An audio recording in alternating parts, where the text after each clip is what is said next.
kita ucap syukur kemurahan Tuhan ya. Telah memuji dan menyembah Dia, dan saat ini kita akan dengar bagian daripada kebenaran firman yang boleh dinyatakan ya. Kita akan membuka kitab Keluaran ya. Keluaran pasal 2 ayat 1 sampai ke 14. Saya akan bacakan ayat pertama, saudara membalasnya ayat-ayat yang genap ya. Baca dan imani apa yang kita baca ya. Keluaran pasal 2 1 sampai 14. Saya akan baca ayat-ayat yang ganjil, saudara membalas dengan ayat-ayat yang genap. Dan supaya terjemahannya sama, kita baca sebagaimana yang tertulis di depan ya. Pergilah seorang pria dari keluarga Lewi, dan dia mengambil seorang anak perempuan Lewi.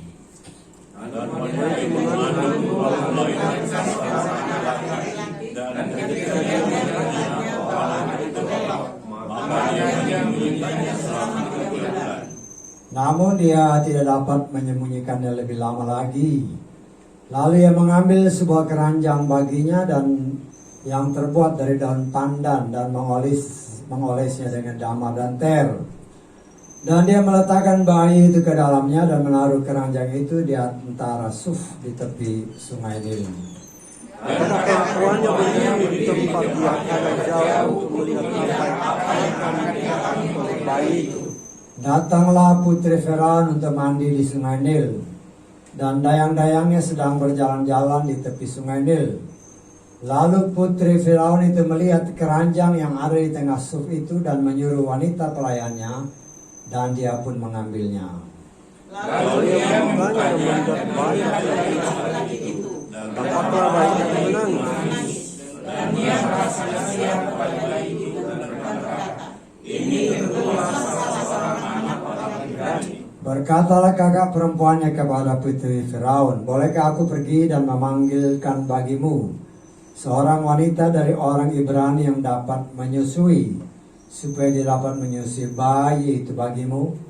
Dan putri Firaun itu menjawab kepadanya, pergilah, dan pergilah dari situ memanggil ibu bayi.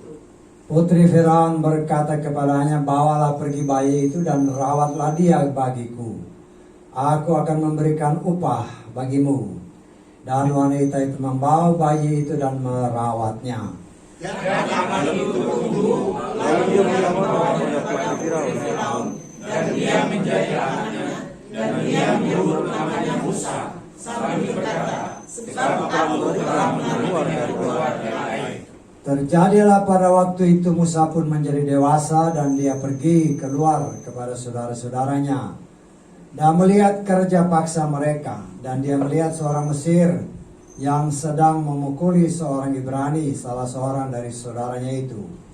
Dan kemudian dia memulai ke sana dan sini, dan melihat bahwa ada seorang Musa, dan dia memburu orang Mesir itu dan menyembunyikannya di dalam pasir. Dan dia keluar lagi keesokan harinya, dan tampaklah dua orang Ibrani sedang berkelahi. Dan dia bertanya kepada yang bersalah, mengapa engkau memukul sesamamu? Namun orang itu berkata, siapa yang mengangkatmu sebagai seorang pemimpin dan hakim atas kami? Apakah dengan mengatakan demikian engkau akan membunuh aku seperti engkau telah membunuh orang Mesir itu? Maka takutlah Musa dan berkata, tentulah hal itu sudah diketahui. Amin. Silakan duduk. Haleluya. Puji Bapak Yahweh. Saya percaya firman ini sudah sering saudara baca atau dengar ya. Bagaimana Musa atau Moshe atau Moses sesuai dengan waktu yang sudah Tuhan tetapkan, dia mulai dinyatakan. Kita harus ingat bahwa seperti yang sudah pernah dinyatakan, bahwa bangsa Israel ini kan menjadi budak atau ada di Mesir selama 400 tahun atau 4 generasi ya. karena kesalahan yang dilakukan oleh leluhur mereka Bapak Abraham, ya, sehingga dikatakan oleh firman Tuhan bahwa keturunanmu akan menjadi pengembara di negeri yang bukan miliknya. Kita lihat aja Kejadian 15 ayat ke-13. Kejadian 15 ayat 13, ya. Dan Yahweh berfirman kepada Abraham, ketahuilah dengan sungguh-sungguh bahwa benihmu akan menjadi pengembara di negeri yang bukan kepunyaannya, dan mereka akan melayani bangsa itu. Sebaliknya bangsa itu akan memperbudak mereka selama 400 tahun. Kemudian ayat kita lengkap ayat ke-15 saja. 16. Namun generasi yang keempat akan kembali ke sini karena sampai di situ kejahatan orang Amori belum genap. Ya, ini firman yang dikatakan oleh Tuhan. Tuhan sendiri yang berfirman kepada Abraham karena dia berdosa. Dia berdosa karena dia tidur waktu ibadah. Ya, karena itu berkali-kali saya ingatkan kalau ibadah jangan tidur. Ya. Kan ini kalau saudara baca Kejadian 15 ini kan, karena Abraham tidur, pertama karena dia nggak percaya, kemudian disuruh persembahan korban, dia tidur. Karena tidur terjadi hukuman, bukan kepada Abraham, tapi kepada keturunannya. Jadi kita lihat di sini, Tuhan sendiri yang bilang generasi 400 tahun, generasi keempat. Ya. Nah, kita melihat di dalam firman Tuhan, generasi yang keempat itu benar apa enggak? Kan kita harus begitu. Ya. Kita lihat di dalam 1 Tawarik pasal 6 ayat ke 1 aja mulai, ya. Anak-anak Lewi adalah Gersom, Kehat, Merari. Ya. Jadi 3 anaknya. Ada Gersom, Kehat, Merari. Ya, jadi kalau dibilang keturunan Lewi, ini 3 anaknya. Ya, tapi kemudian anak-anak Kehat, Amran, Yitzhak, Hebron, dan Uziel. Ya, anak-anak Amran, nah, yang perhatikan ini anak Amran, Harun, Musa, Miriam, dan anak-anak Harun, Adab, Abihu, Eleazar. Jadi perhatikan baik-baik. Ya, di sini kita lihat, ya, dari Lewi kita lihat ke atas lagi. Dari Lewi ke Kehat. Kenapa saya perhatikan Kehat? Karena Kehat ini, karena memang semua orang Lewi, ya, semua orang Lewi. Tapi nanti kalau saudara lihat tanggung jawab orang Lewi, itu semuanya ada, ya. Tapi dari keturunan Lewi ini hanya keturunan dari Amram yang akan menjadi imam besar. Ya, dari Amram ini kan nanti keluarnya Harun. Jadi kita lihat Lewi, terus Kehat, Amram, terus Musa sama Harun. Jadi keturunan keempat. Lewi, Kehat, Amram sama Musa atau Harun. Musa sama Harun kan selevel. Ya. Dan kita tahu bahwa ketika bangsa Israel, ini kan rencana Tuhan yang sangat luar biasa, di mana apa yang dinyatakan itu memang harus terjadi, ya, harus terjadi. Kita melihat bahwa, ya, melalui bencana kelaparan atau kekeringan yang terjadi, ya, di tanah Kanaan dan di sekitarnya, Tuhan sudah mempersiapkan terlebih dahulu bahwa umat pilihannya ini bagaimana harus diselamatkan. Karena rencana panas terik, kelaparan, ya, kalau panas kan musim panas, musim kering tidak ada yang bisa ditanam. Akhirnya dengan cara Tuhan yang sangat luar biasa, si Yosef, ya, dengan cara Tuhan, ya, dia dijual oleh saudara-saudaranya. Kemudian dari saudara-saudaranya ini, ya, dijual sampai kepada Potifar, sampai kepada dia akhirnya menjadi dengan cara Tuhan ya, dengan cara Tuhan. Walaupun dia di penjara dia tetap menjadi yang menjadi berkat bagi banyak orang. Kemudian akhirnya dengan apa yang Tuhan izinkan terjadi di penjara, dengan karunia-karunia yang luar biasa Tuhan berikan sampai dia bisa mengartikan mimpi-mimpi ya dari orang-orang yang ikut di penjara, termasuk 2 orang pengurus istana yang masuk penjara karena kesalahan. Sehingga melalui orang-orang ini ternyata terbukti ya, yang satu dihukum mati, yang satu kembali kepada tugas pekerjaannya sebagai yang memberikan persiapan minum anggur. Ya. Dari sini kita melihat bagaimana Yusuf atau Yosef, karena dikatakan hikmat yang luar biasa ada padanya, sehingga dia diangkat menjadi orang nomor 2 setelah Firaun. Ya. Kemudian kita lihat di situ, ya, itu kan Yusuf sama Lewi ini satu generasi dia, ya, satu generasi. Karena Yusuf ini kan anak daripada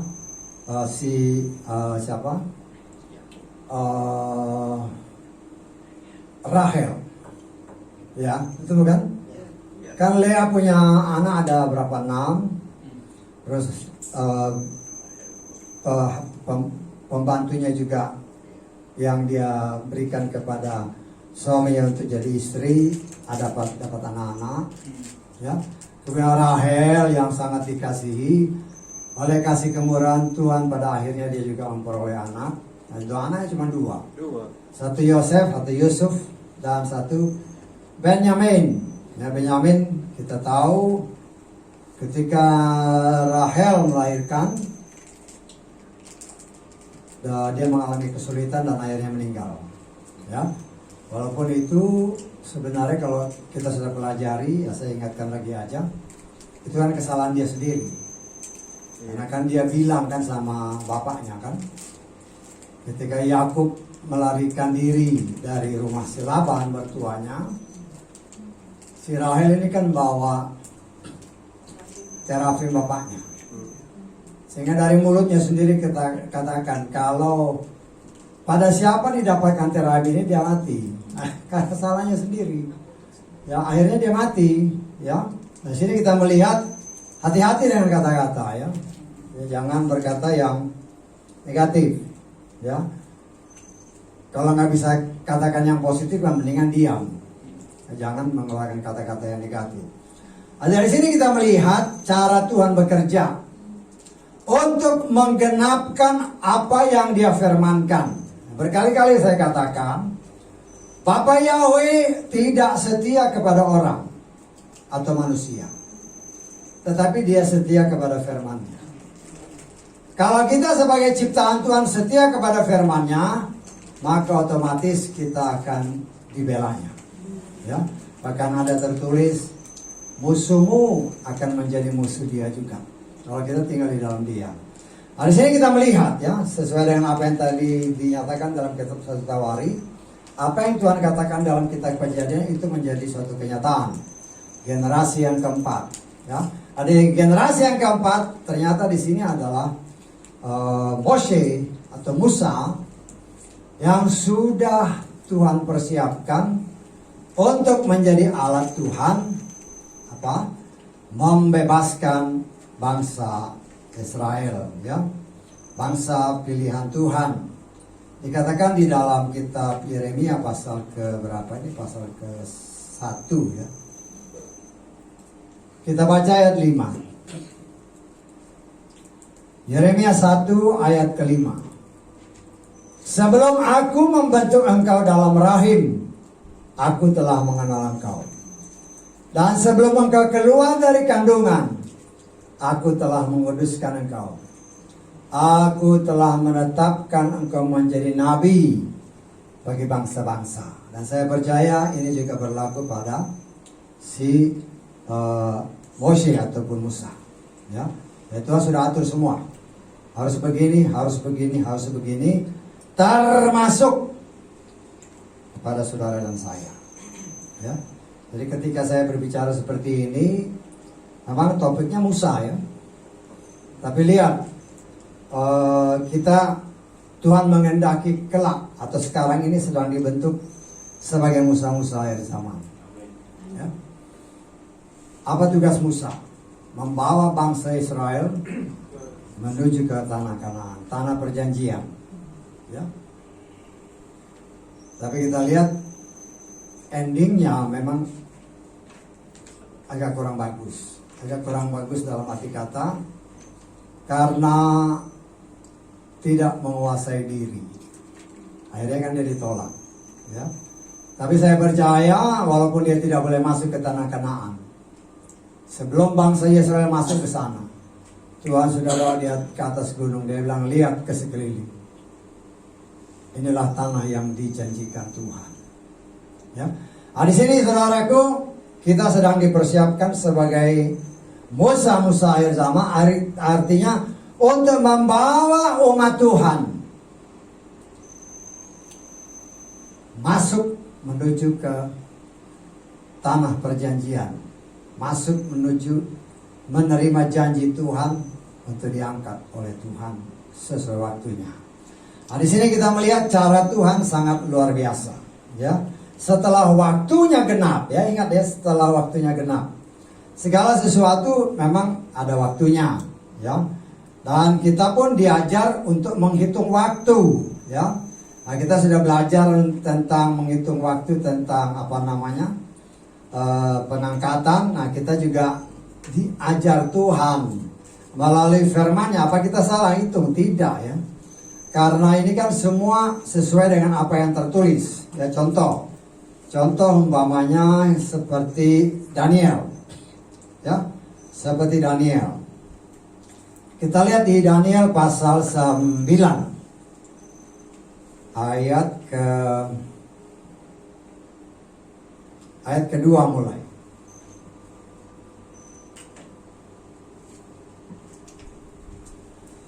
Pada tahun pertama pemerintahannya, aku Daniel melalui kitab-kitab itu telah memahami jumlah tahun menurut firman Yahweh yang telah datang kepada Nabi Yeremia, ya, untuk menggenapkan apa? 70 tahun masa kehancuran Yerusalem. Dan aku menengadahkan wajahku kepada Tuhan Elohim untuk mencari melalui doa dan keinginan tulus dan berpuasa dan mengenakan kain kabung serta abu. Ya. Kalau saudara lihat di dalam Yeremia pasal ke-25. Kita lihat ya ayat ke berapa ini? 11 coba. Yeremia 25 ayat 11 kita lihat. Waktu Yeremia sama waktu Daniel tidak beda jauh banyak ya.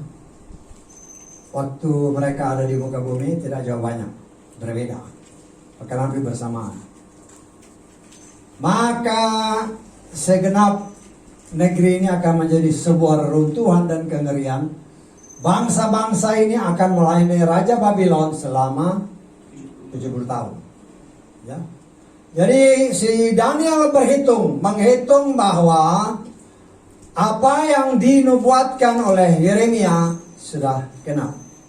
Karena itu dia naikkan doa. Ya, sebagaimana kita hitung kan. Seperti apa yang tertulis kata Yeshua Mashiach. Sebagaimana tertulis dalam kitab Matius 24. Generasi ini. Nah, kita kan hitung. Ya, generasi ini setelah tunas pohon ara. Artinya kita memang diajar untuk menghitung. Sehingga kita semakin lebih berwaspada. Nah, saya percaya memang waktunya sudah sangat dekat. Ya, bukan kita menyombongkan, tapi saya memang belum pernah mendengar ada orang yang berkhotbah tentang generasi. Saya belum pernah dengar ya. Kalau orang bilang waktu sudah dekat, itu seringkali. Tetapi apa dasarnya? Saya belum pernah dengar. Dan bukan kita menyombongkan diri, karena memang itu waktunya Tuhan dibukakan melalui kita. Kan seringkali bahkan 10-20 tahun yang lalu sudah ada berita, waktu sudah dekat. Apa dasarnya? nggak ada dasarnya. Hanya cuma lihat, oh memang bangsa Israel, cuma hanya itu kan. Oh tanda-tanda begini, apa namanya, gempa bumi, perang segala macam. Tetapi Tuhan berikan kepada saudara dan saya detail bahwa setelah pohon ara mulai bertunas, maka generasi ini yang melihat, mereka akan mengalami, mereka akan ada ketika pengangkatan terjadi, ketika Yeshua datang. Nah, kita kan sudah hitung, ya. Nah, ini juga nanti menjadi suatu kesaksian bagi saudara. Kalau ada orang yang tanya apa dasarnya, ya, saya sudah ajarkan, saya sudah berulang-ulang mengingatkan, jangan sampai saudara lupa generasi itu apa, ya, bukan tahun ya, tapi generasi. Nah, generasi yang dinamakan satu generasi itu apa? Nah, di sini saudaraku yang dikasih oleh Adonai Yeshua Mashiach, ya. Kalau saudara lihat di sini memang, ya saya baca beberapa ulasan orang lah ya. Memang sesuatu hal yang agak ganjil. Ketika putri Firaun, kenapa dia mau mandi di sungai? Ya, sesuatu yang kelihatannya agak ganjil. Saya pikir ya benar juga sih. Ya. Pastilah suatu kerajaan yang besar, ya. Apalagi seorang putri, pasti disiapkan tempat di dalam rumahnya, dalam istananya, tempat untuk dia mandi, ya. Tetapi kalau ini bukan sesuatu hal yang yang lumrah, ketika seorang putri, ya, putri Firaun, putri penguasa zaman itu, kok dia mau mandi di sungai? Tetapi inilah cara Tuhan untuk menggerakkan, ya. Yang pasti rakyat Mesir, rakyat jelata, pasti banyak yang mandi di sungai. Kenapa kok tidak ada seorang pun yang melihat si keranjang Musa itu ada di sungai? Nggak ada satupun yang lihat. Ya, kalau tahu mungkin melihat, ya dianggap itu kayak sampah aja. Tetapi kok bukan sesuatu hal yang mustahil. Kalau Tuhan sudah menentukan anak ini harus dimasukkan ke dalam keranjang, dibawa oleh arus sungai, dan saya percaya malaikat sorgawi lah yang menaruh dia di antara pohon-pohon suf itu, dinyangkut di sana. Saya percaya malaikat yang atur. Kakaknya si Miriam kan cuma ngeliatin aja untuk meyakinkan bahwa bayi ini selamat. Sungai Nil kan terkenal dengan kuda Nilnya. Ya kan, mulutnya kan besar. Besar sekali. Tapi kita melihat inilah cara Tuhan. Yang seringkali mungkin orang tidak berpikir kenapa ini bisa terjadi. Rencana Tuhan tidak mungkin gagal. Amin. Nah, di sini kita melihat cara Tuhan. Ya. Si Musa akhirnya diangkat dari keranjang. Si putri Firaun melihat anak ini cakep. Kalau anaknya nggak cakep, udah buang aja. Atau dikasih sama sama pelayan ya kan. Tapi kan lihat anaknya cakep, ya. Nah di sini kita melihat, ya, cara Tuhan. Si Miriam atau kakak daripada si Moshe langsung datang dan menawarkan diri. Gimana kalau saya carikan seorang wanita Ibrani untuk menyusui anak ini? Ya, yang dipanggil ibunya. Ya, apa yang kita lihat di sini? Ingat, Musa ini benih pilihan. Tuhan tidak akan membiarkan benih pilihannya diberikan makanan atau susu dari sumber yang lain. Tidak. Tuhan punya cara untuk dia tetap mendapatkan makanan susu yang murni, yang berasal dari ibunya sendiri. Ya. Nah, di sini kita melihat, ya, kalau orang pilihan Tuhan, Tuhan punya cara untuk memberikan makanan yang murni bagi anak-anaknya. Karena ini merupakan fondasi ya. Fondasi yang Tuhan sudah tanamkan sejak anak itu ada dalam kandungan ibunya. Kan sejak tadi Yeremia tadi katakan sebelum dibentuk dalam rahim dia sudah tahu. Waktu dibentuk dalam lahir pun dia yang memberi makan. Amin. Karena kita Mazmur dikatakan Tuhanlah yang membentuk semua sendi, semua tulang, semua apa yang ada di dalam tubuh kita. Nah, Tuhan yang atur. Karena itu ya saya waktu anak saya masih dalam kandungan ibu saya berdoa. Minta anak ini sejak dalam kandungan ibunya dibentuk sempurna oleh Tuhan. Amin. Ya, tidak bercacat celah. Nah, kita akan berdoa, kan Tuhan yang bentuk. Amin. Ya, supaya anak-anak ini sejak dalam kandungan ibunya takut akan Tuhan. Nah, kita kan hanya berdoa. Nah, di sini kita melihat cara Tuhan bekerja atas Moshe. Ya.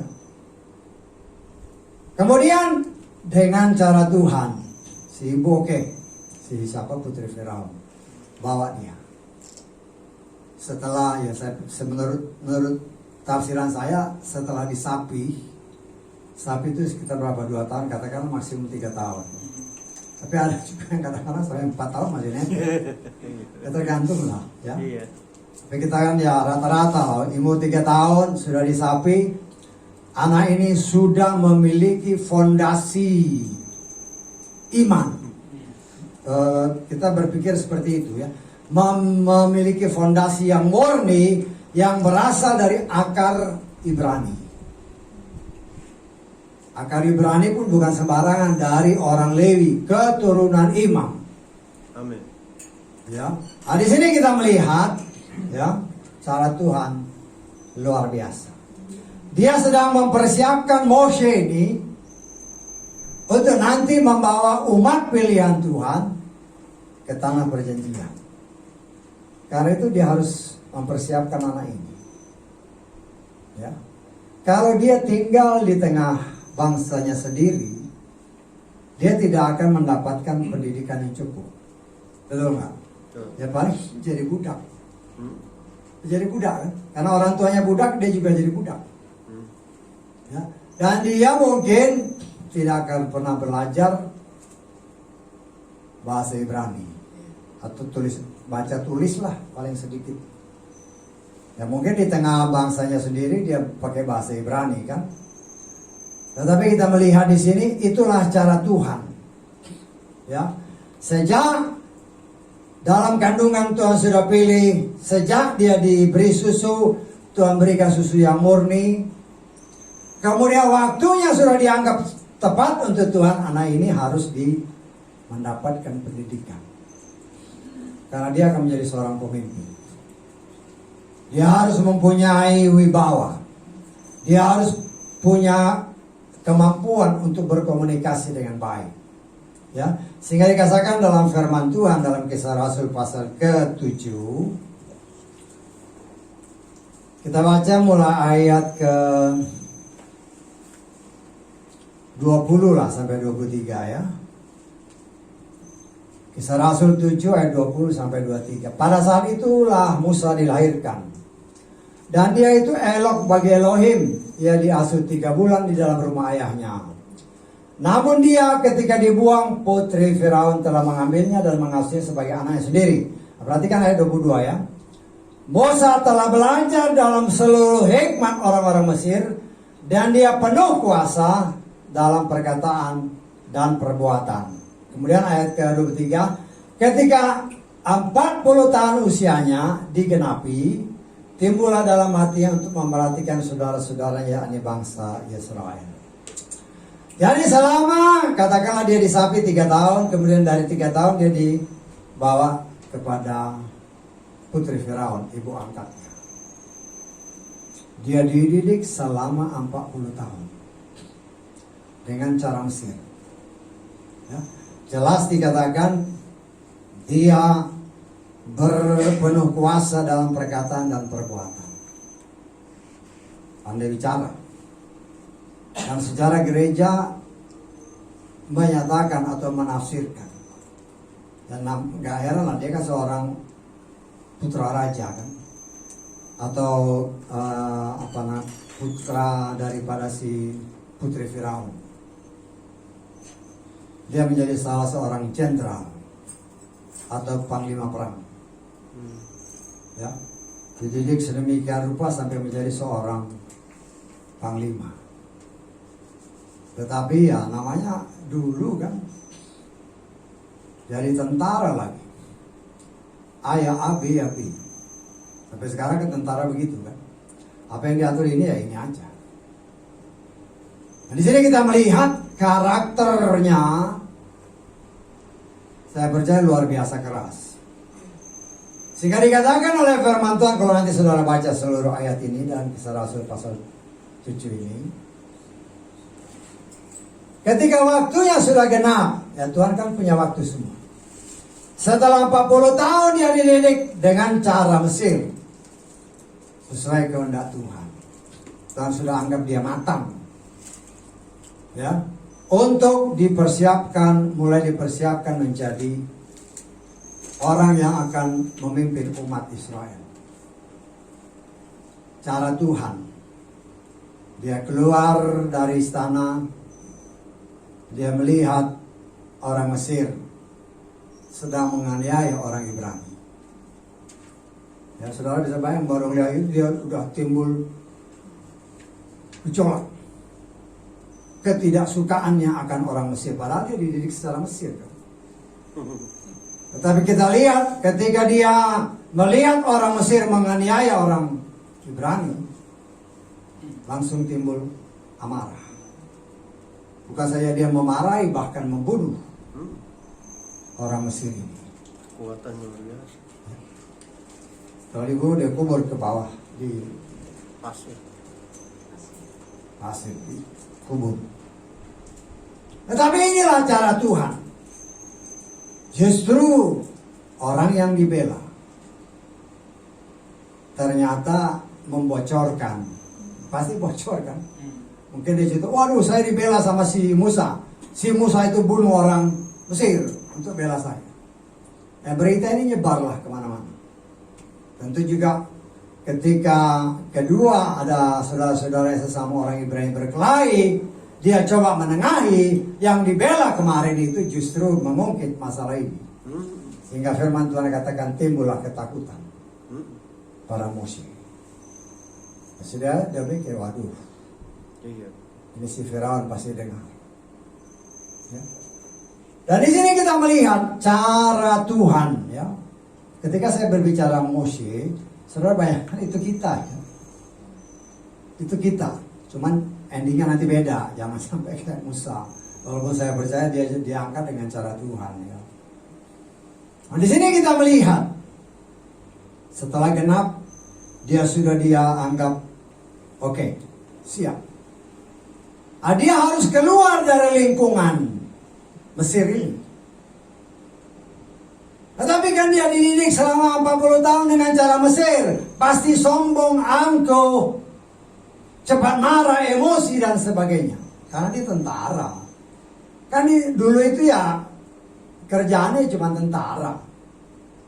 Ya. Bagaimana dia memimpin itu cara Tuhan. Mendidik dia dengan cara Mesir. Setelah genap waktunya, cara Tuhan, dia harus keluar dari Mesir. Dari posisi yang tinggi. Ya. Cara Tuhan ini, orang ini mau memimpin bangsaku yang jumlahnya jutaan. Gak bisa dengan cara ini. Ya. Tuhan merendahkan dia serendah-rendahnya. Ketika dia lari dari dari Mesir, nah, dia kan luntang-lantung sampai dia di suatu tempat. Kemudian dia dikatakan oleh firman Tuhan ini, kalau kita lihat tadi dari Keluaran ini, ya, dikatakan ayat ke-15 kita lihat, ya.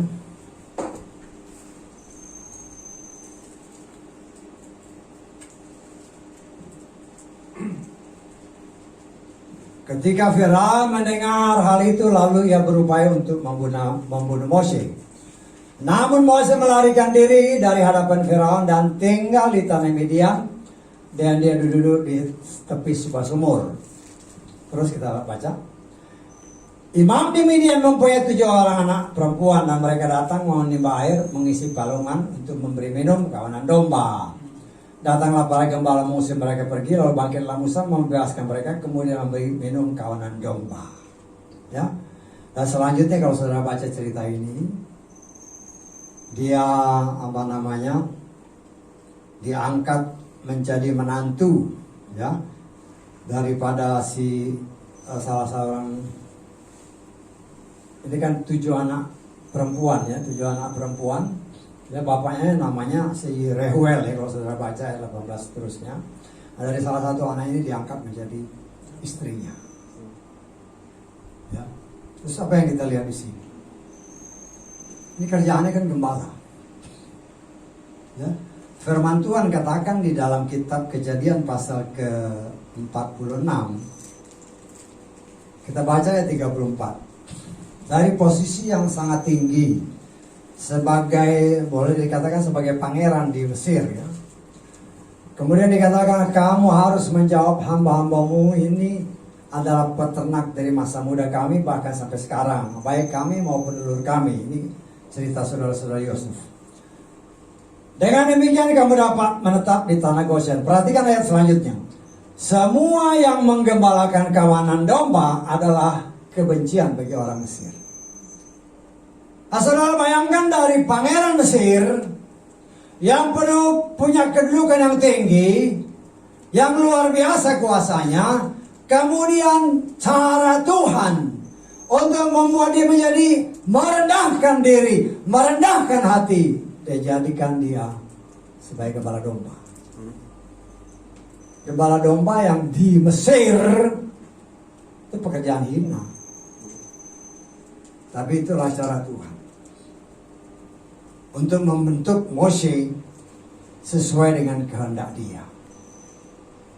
Ya, sesuai dengan kehendak dia. Yahweh di dalam Adonai Yeshua Mashiach untuk mempersiapkan. Bukan setahun, bukan 2 tahun. 40 tahun dia dididik dengan cara Tuhan sebagai seorang gembala. Dengan penuh kesabaran, dengan penuh perhatian. Kan dia harus perhatikan domba-domba ini. Nah, kita melihat cara Tuhan untuk mendidik orang pilihannya, untuk mempersiapkan orang pilihannya, untuk mencapai tujuan yang sudah Tuhan tetapkan. Saudara, saya juga Tuhan sudah tetap tujuanmu ini. Tujuan hidup kita ini, walaupun kita belum tahu persisnya, hanya masih bayang-bayang. Tetapi setiap pribadi kita sudah ditetapkan. Kan firman Tuhan katakan dalam kitab Yeremia, rancanganku, rancangan yang penuh damai sejahtera. Nah, kita mungkin belum lihat. Saudara bisa bayangkan bagaimana proses yang Tuhan kerjakan terhadap Musa ini sangat luar biasa. Waktu dia di Mesir, dia ketemu orang Mesir berkelahi dengan orang Ibrani, langsung berkobar, dia langsung bunuh. Dianggap itu pekerjaan biasa.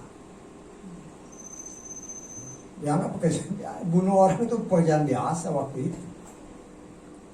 Tetapi saudara melihat bagaimana Tuhan merubah orang seperti itu dengan cara Tuhan untuk menjadi seperti yang Tuhan kehendaki.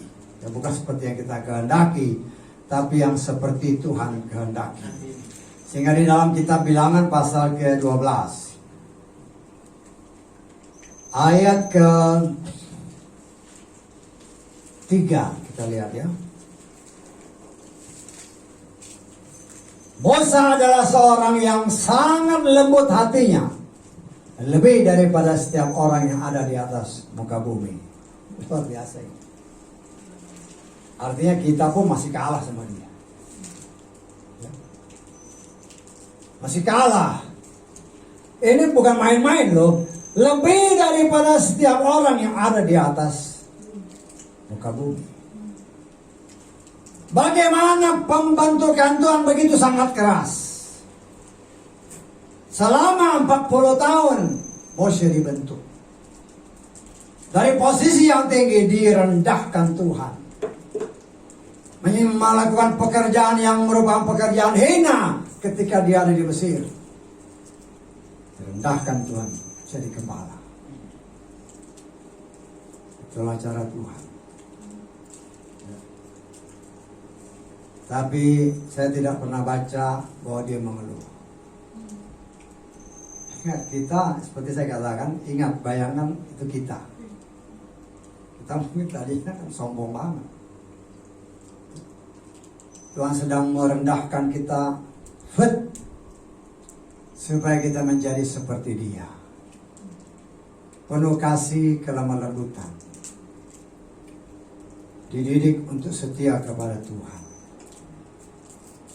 Proses 40 tahun. 40 tahun itu bukan waktu yang pendek. Tapi 40 tahun itu belum 1 jamnya Tuhan. Kita kan sudah hitung 1 jamnya Tuhan sekitar 41, sekian tahunnya kita.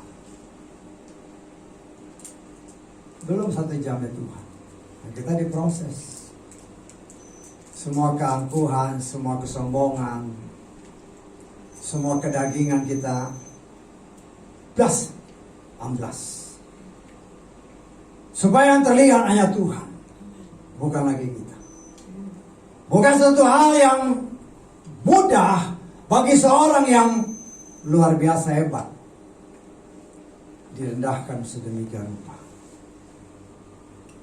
Dan saya percaya karena dasarnya kuat.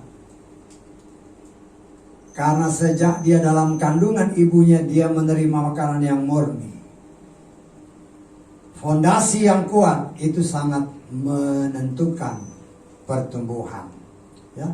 Dalam Mazmur pasal 11 kita baca ayat ketiga.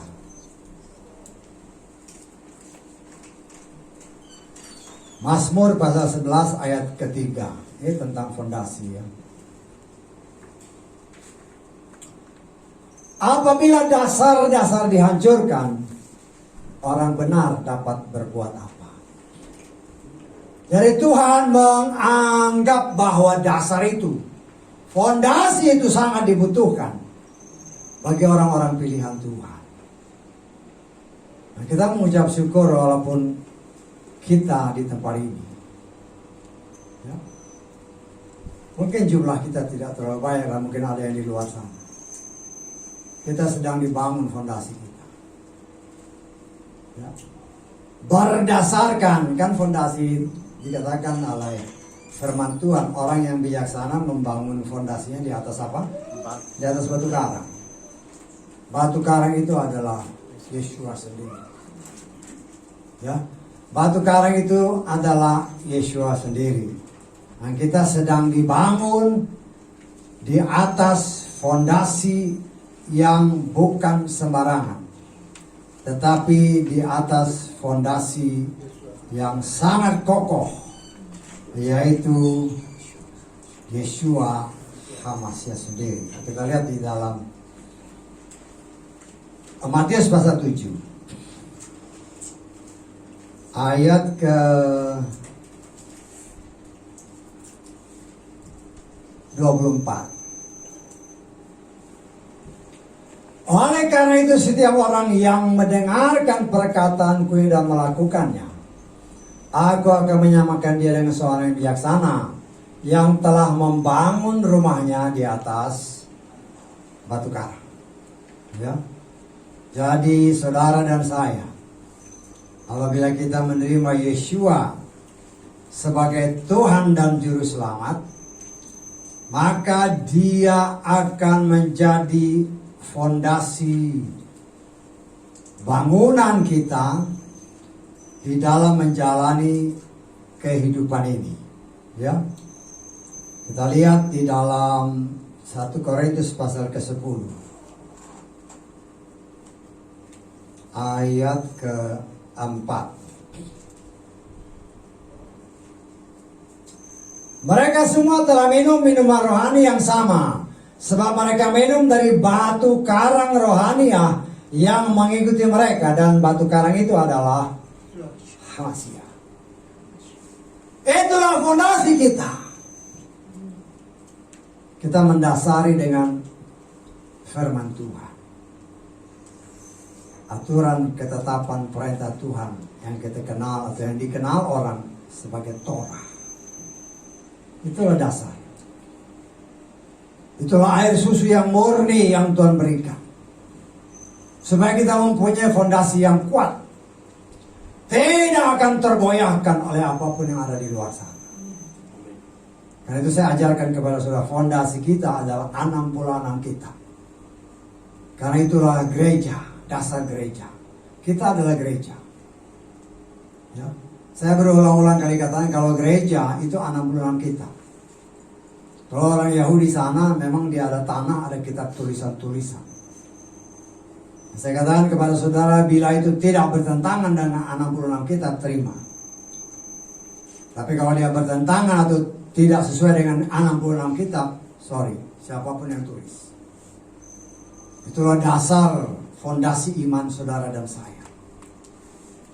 Sehingga kita akan menjadi kokoh dan kuat. Dan sebagaimana Musa dipersiapkan 40 tahun.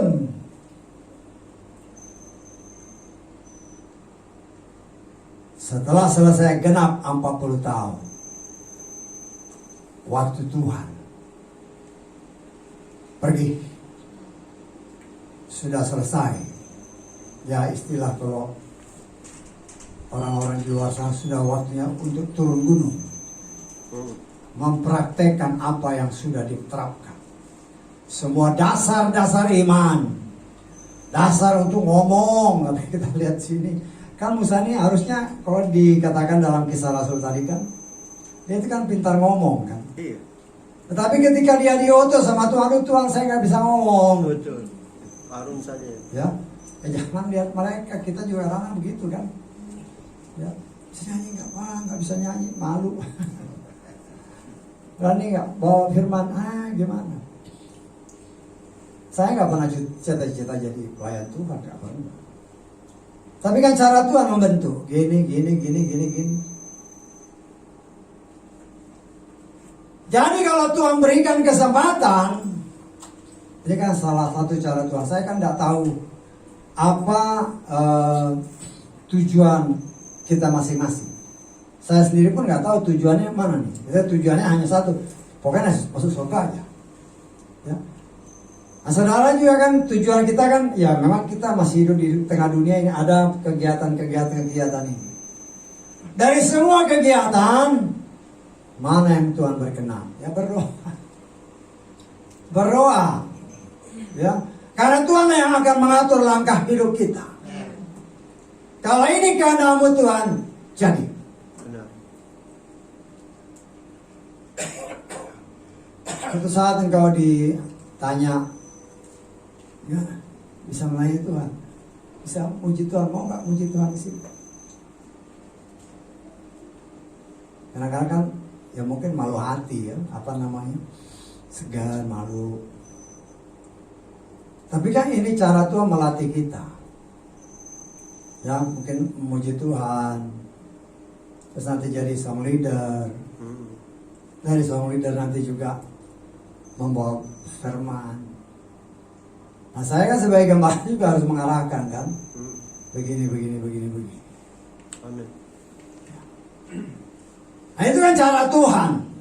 Cara Tuhan juga saya untuk memberikan kesempatan bagi anak-anak Tuhan.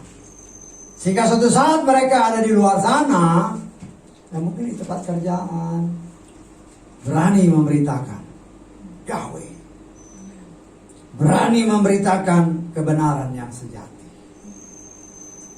Tidak akan tergoyahkan. Ya. Selama kita mempunyai fondasi yang kuat, nggak usah takut.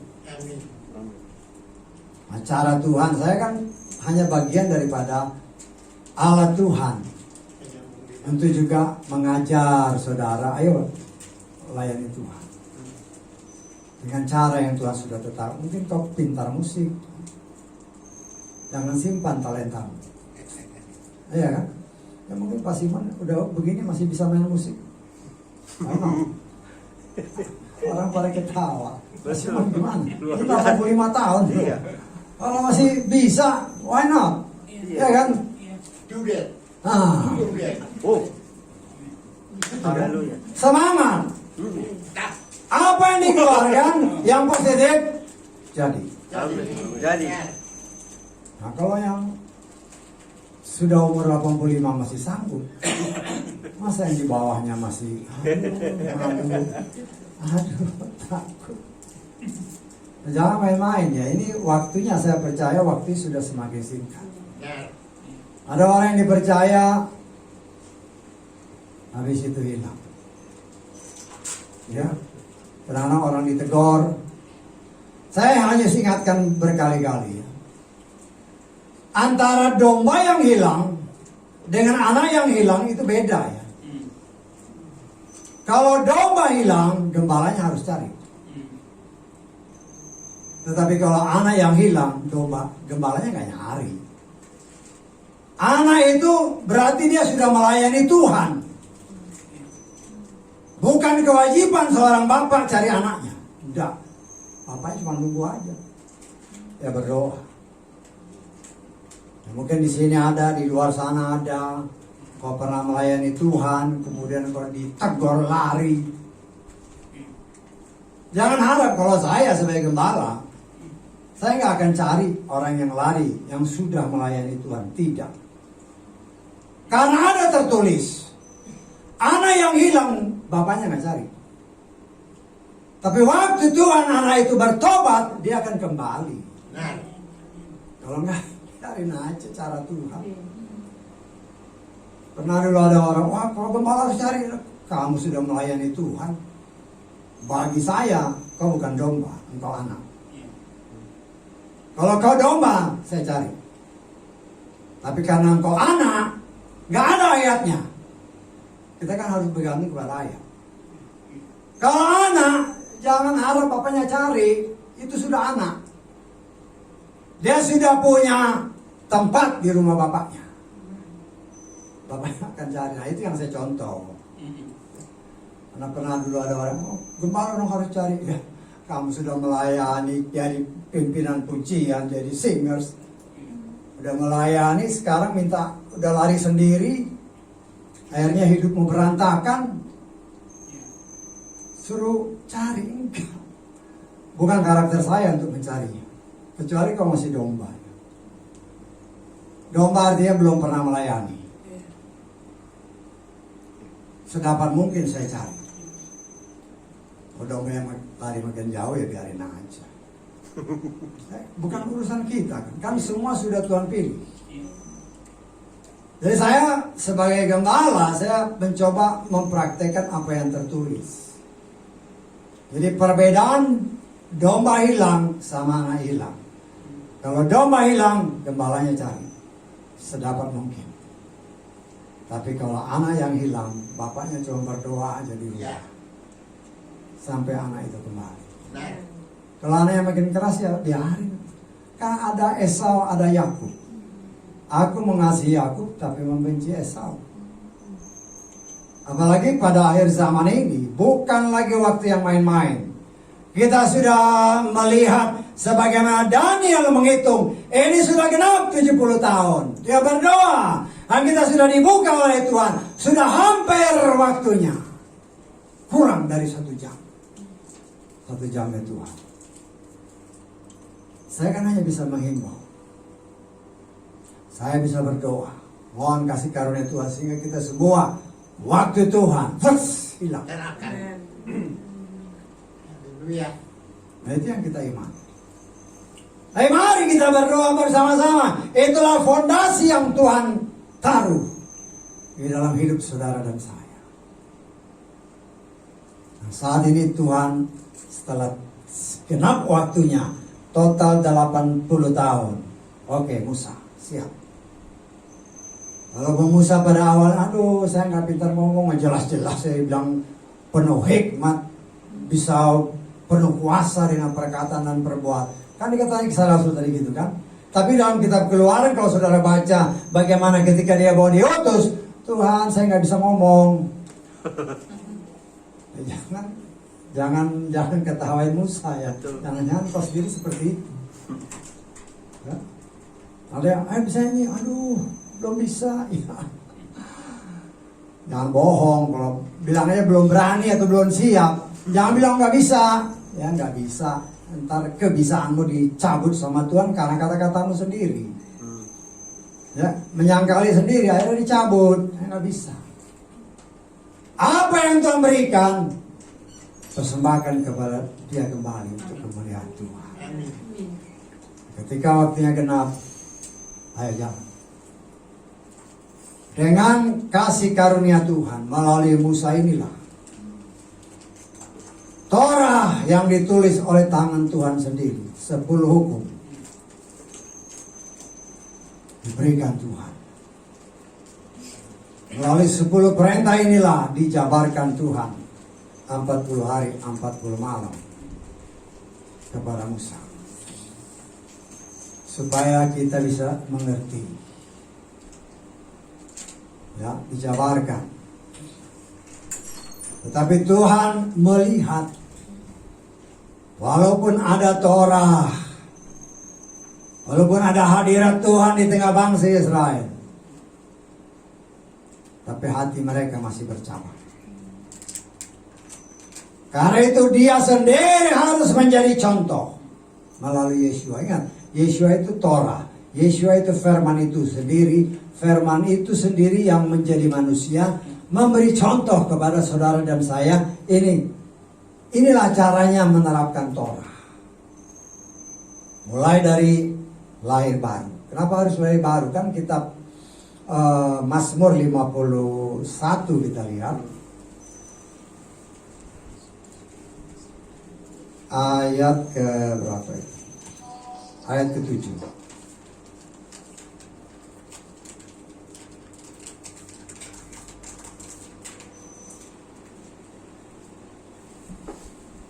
Lihatlah, dalam kesalahan aku diperanakan, dalam dosa ibuku mengandung. Ya. Artinya, sejak dalam kandungan kita itu sudah berdosa. Dan tidak ada dosa yang masuk ke surga. Karena itu Yeshua berkata kepada Nikodemus dalam Yohanes pasal 3, engkau harus dilahirkan kembali. Lahir dari firman. Karena itulah namanya baptis. Salam, dikubur. Dikubur, salam itu artinya dikubur. Nanti saudara baca dalam Roma pasal 6, dikubur. Baptis, disalam, bukan dipercik. Ya. Salam. Saya rindu kalau ada orang yang berani, yang kan buku ini dicetak. Kenapa dia nggak terjemahkan yang benar? Jangan bilang baptis lah, salam. Jadi orang harusnya ya selam. Kalau nggak selam berarti bukan baptis itu. Karena banyak orang yang mengatakan berulah kan. Kan kata Paulus jangan lagi bicara masalah selam, masalah baptis, masalah ini. Karena tidak mengerti bahwa baptis itu artinya memang selam.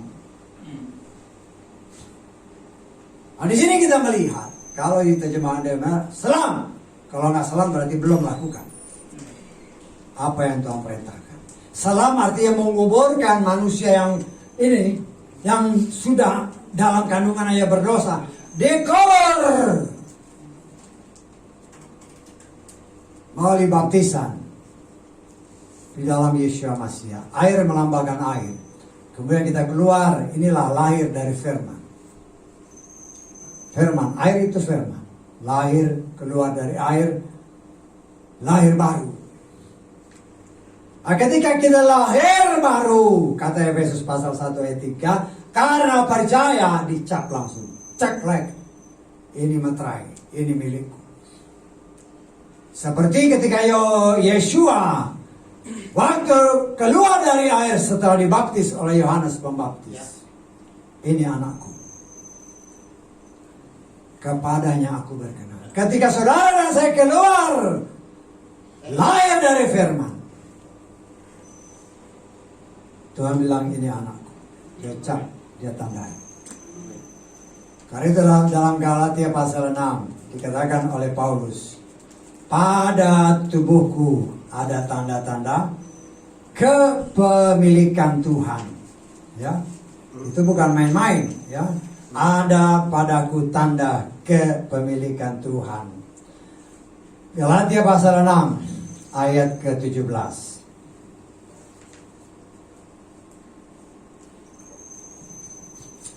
Selebihnya biarlah tidak seorang pun memberikan kesusahan kepadaku. Karena perhatikan, di dalam tubuhku aku membawa tanda-tanda milik Tuhan Yeshua. Materai kepemilikan, yaitu Roh Kudus. Tapi Paulus juga berkata dengan pimpinan Roh Kudus, jangan kecewakan Roh Kudus. Ya, jangan. Engkau sudah diberi tanda, engkau milik Tuhan. Tapi kemudian karena pengaruh dunia, ya, karena engkau tidak mau supaya jiwamu itu benar-benar dipulihkan kembali oleh firman Tuhan. Banyak orang yang hidup di tengah dunia akhirnya terpengaruh oleh dunia. Ya, sama seperti ikan laut itu yang pernah saya berikan contoh. Selama dia hidup di dalam air, dia tidak akan tercemar. Selama kita boleh hidup di dalam Tuhan, dunia boleh mengelilingi kita, tapi tidak akan bisa mencemarkan kita. Amin. Tapi banyak orang memberi celah, membuka indera mereka untuk hal-hal yang berasal dari dunia. Cepat atau lambat, itu akan mempengaruhi. Ya, kalau saudara kadang-kadang saya suka pasar Senen ya. Teman istri saya pasar Senen. Kalau dia beli ikan asin, masuk ke toko ikan asin, baunya bau ikan asin kan? Iya. Orang yang jual ikan asin pun baunya bau ikan asin. Begitupun kita, apabila kita membuka diri dengan pengaruh dunia, bau mulai. Nah, itu yang harus kita hindari. Nah, saya mengucap syukur oleh kemurahan Tuhan, kita sedang dilatih oleh Tuhan. Sehingga Torah yang pernah Tuhan sampaikan kepada Moshe, kepada bangsa Israel, semakin dibukakan bagi saudara dan saya. Semakin kita mengerti apa maksud Tuhan. Ya. Karena Torah itulah yang sedang mengikis habis semua karakter-karakter dunia. Sehingga dengan demikian kita dibentuk oleh Bapa Yahweh untuk menjadi sesuai dengan kehendak Dia. Tapi ingat, kasih Tuhan, Dia tidak pernah memaksa. Dia nggak maksa. Ya. Terserah kita kan.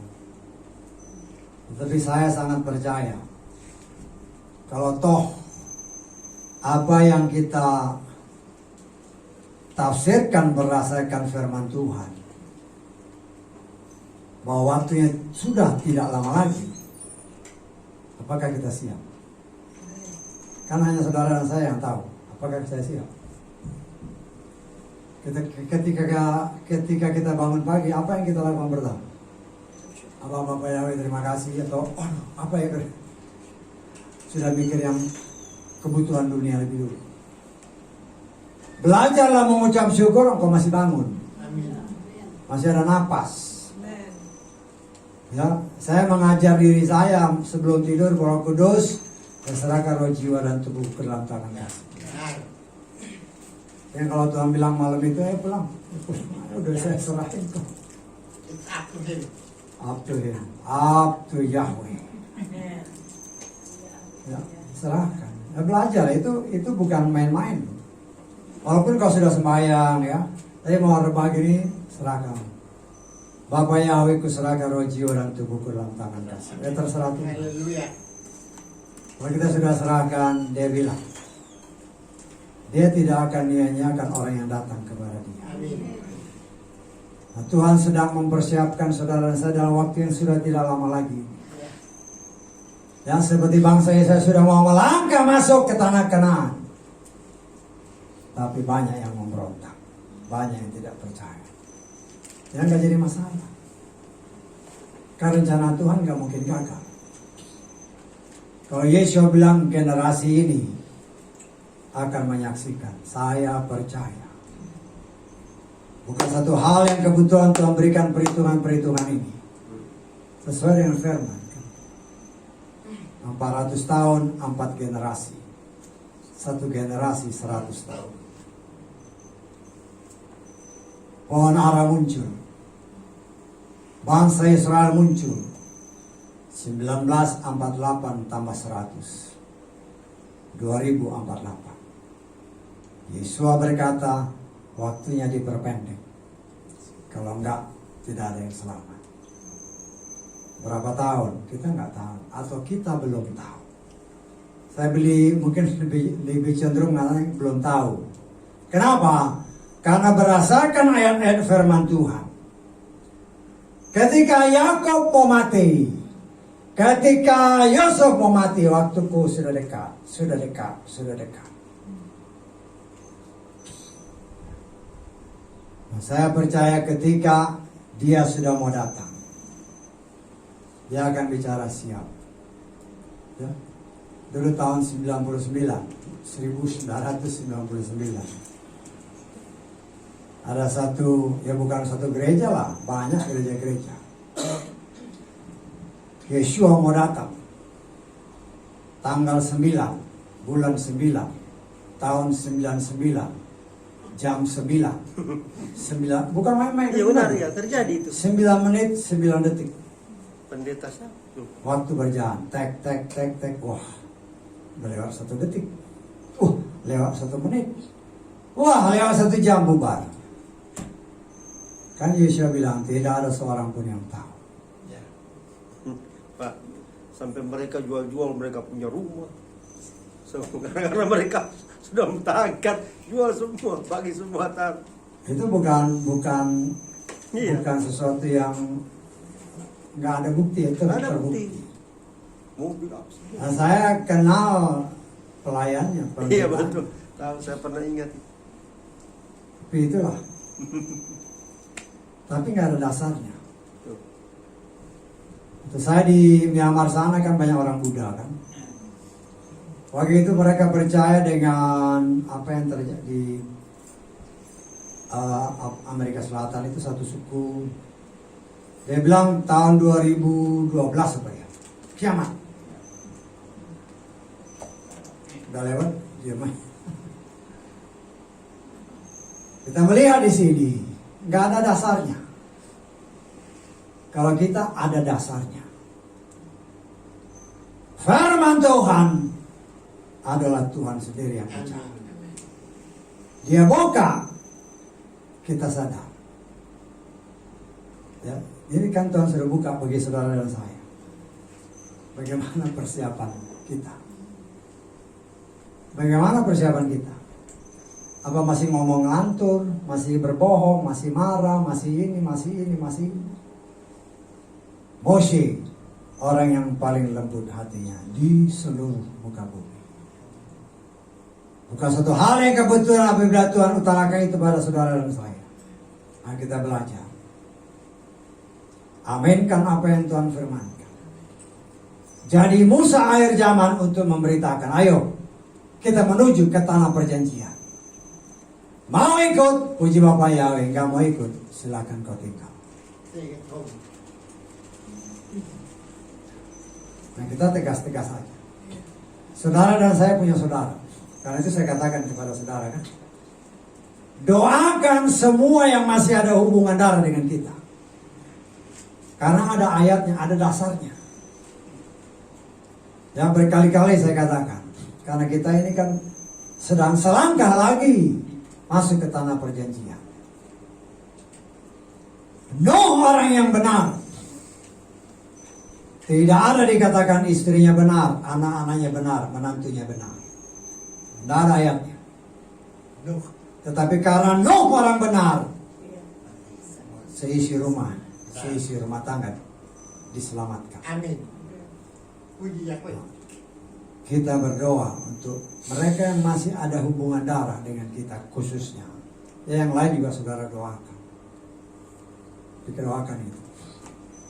Tidak ada yang mustahil. Ya. Dia mendengar doa kita. Kan seringkali dikatakan kan, doa orang yang dibenarkan. Nuh orang benar, kita orang yang dibenarkan. Sama. Nah, kita berdoa dan percaya. Sehingga waktu kita sama-sama diangkat, kita bisa lihat, oh ternyata saudara-saudaraku diangkat. Amin. Amin. Tidak ada yang mustahil bagi Tuhan. Jangan melihat ke belakang. Di belakang kita nggak ada satupun yang benar. Kita tuh banyak sekali dosa. Tapi Paulus berkata, aku melupakan apa yang di belakang, mengarahkan diri kepada yang di depanku. Mata kita tertuju kepada Yesus. Dengan iman kita akan bukan saja membawa jiwa-jiwa masuk, tetapi kita sendiri pun masuk ke tanah perjanjian. Haleluya. Diangkat bersama Adonai Yesus masih bertemu dia di angkasa. Dan janjinya, ya ingat ya, kita akan memerintah bersama dengan dia 1000 tahun lamanya. Orang dunia boleh berkata, oh ini mau kiamat. Itu bukan iman kita. Karena ada tertulis dalam kitab Wahyu, kita akan memerintah 1000 tahun lamanya. Di mana? Di bumi ini. Setelah nanti kita memerintah bersama Yeshua 1000 tahun, sehari, 1 hari aja. Tapi 1000 tahun. 1 hari Bapak ya. Baru dunia ini akan dihancurkan. Ya. Ya. Karena kan banyak orang dunia bilang, oh dunia mau kiamat. Jangan saudara ikut-ikut, oh iya. Itu bukan iman kita. Kan jelas dikatakan, berkali-kali dikatakan, kita akan memerintah bersama dia 1000 tahun di muka bumi ini. Orang dunia boleh berkata, oh ini mau kiamat. No. That is not our faith. Itu bukan iman kita. Bukan. Tetapi kalau kau ikut-ikut dengan, oh iya. Jadilah seperti apa yang kau katakan. Artinya kau tidak akan memerintah bersama dia. Ya. Kan kalau kau aminkan, iya benar ini. Berarti kan kau tidak mengaminkan memerintah bersama dia. Maka orang yang berkata seperti ini dia akan mati nanti. Pada penghakiman setelah 1000 tahun baru kau tidak akan mengalami 1000 tahun memerintah bersama dengan dia. Jadi kita harus punya penilaian. Oh, saya pernah cerita sama orang teman-teman.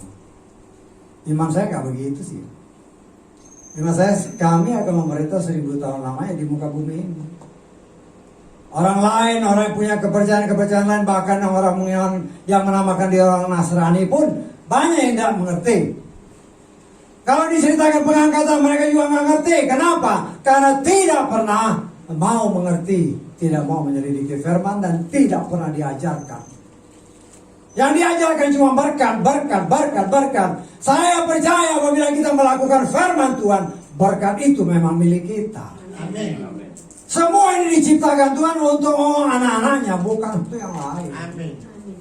Jadi tanpa kita minta pun, itu berkat memang sudah milik kita. Apabila kita hidup di dalam dia. Haleluya. Jadi kita tidak sama dengan orang dunia. Benar. Banyak kan orang yang bilang, ayo berkat Bukan kita tidak mengimani berkat. Saya percaya kalau engkau hidup di dalam Tuhan, semua berkat, semua yang diciptakan Tuhan itu ada. milikmu. Amin. Karena kita adalah anak-anak. Amin. Jadi jarang sekali saya ngomong masalah berkat. Kenapa? Karena berkat itu memang menjadi milik kita selama kita hidup dalam dia. Dan janjinya begitu banyak. Karena itu mari kita ajar diri kita. Aku harus setia. Aku harus mau berubah sebagaimana Saul, sebagaimana Musa. Walaupun dia dibentuk begitu keras, tetapi dia siap dirubah oleh Tuhan untuk membawa umat Tuhan masuk ke tanah perjanjian. Itu tugas saudara dan saya yang diberikan, percayakan Tuhan saat ini. nggak sampai 1 jam. 1 jam Tuhan. Mari kita berdoa untuk keluarga besar kita pertama-tama. Ya. Kan kita punya beban, orang tua, saudara, yang masih ada hubungan darah lah, kau tahu pasti. Doakan mereka. Kita aminkan Tuhan oleh kasih kemurahan Tuhan. Itu terjadi. Ya. Jangan lihat, oh orang ini gak mau, kau ngomong gak mungkin ya jadi gak mungkin. Jangan pikir sesuai pikiran. Bawa aja dalam doa. Amin. Karena doa itu besar kuasa. Amin. Tapi doa yang sungguh-sungguh. Ya.